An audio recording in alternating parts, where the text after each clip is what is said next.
Final Cut Pro does things a little bit differently, and one of the most misunderstood features or concepts is to have a library in order to make a new project.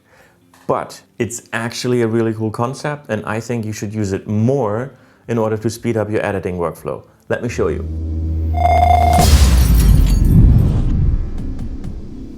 In other editing softwares like Adobe Premiere Pro and DaVinci Resolve and iMovie, you don't have this concept of a library. So you just make a new project and you start working on your project, and when you're done, then you open and work on the next project. Now in Final Cut Pro, you have this weird thing where you have to create a library first, and then within the library you have a project or multiple projects, and you have your events or multiple events.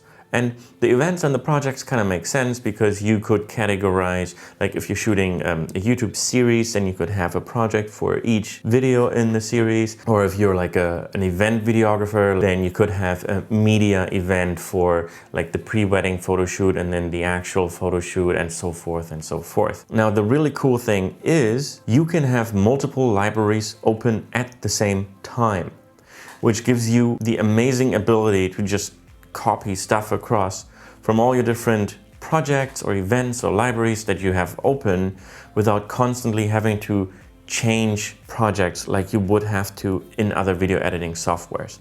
For example, at the beginning of the video, like mention what I'm talking about so that it's easy for you guys, my audience, to understand what is coming in the video and where you can find the information that you're looking for.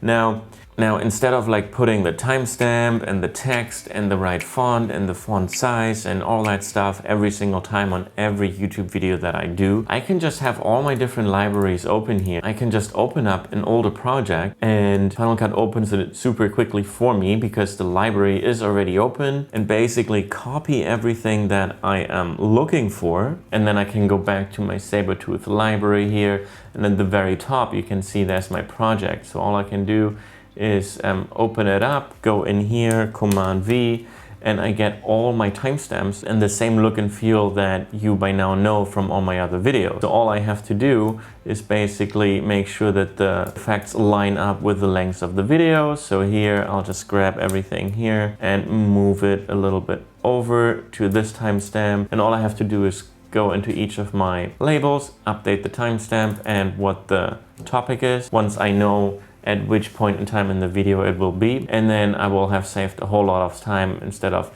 choosing the color, choosing the text, choosing the right font size, etc. Final Cut also only renders the project that's currently open. So if you have 10 libraries open, it doesn't take any extra computing power on your machine. And that's why I think libraries are pretty great. You could even go as far as just have a library and a project with just templates, like the timestamps that I showed you and the little subscribe thingies and thumbs up. So you could just have an entire library that just has presets and templates. And then when you work on your videos, whether they're drone videos or YouTube videos, all you have to do is go to that library, pick whatever snippet you need, and then copy it back to your project. And over time, you can grow that library, and then you'll save so much time in the long run.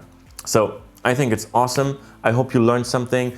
If you did, you know what to do. Click the little thumbs up button. If you want more content like this, other video editing tutorials, drone flying tutorials, or just like drone videos, then you might want to consider subscribing to the channel. There's going to be a new video every week, so I think it's a win-win situation. And thank you guys so much for watching, and I will see you next week.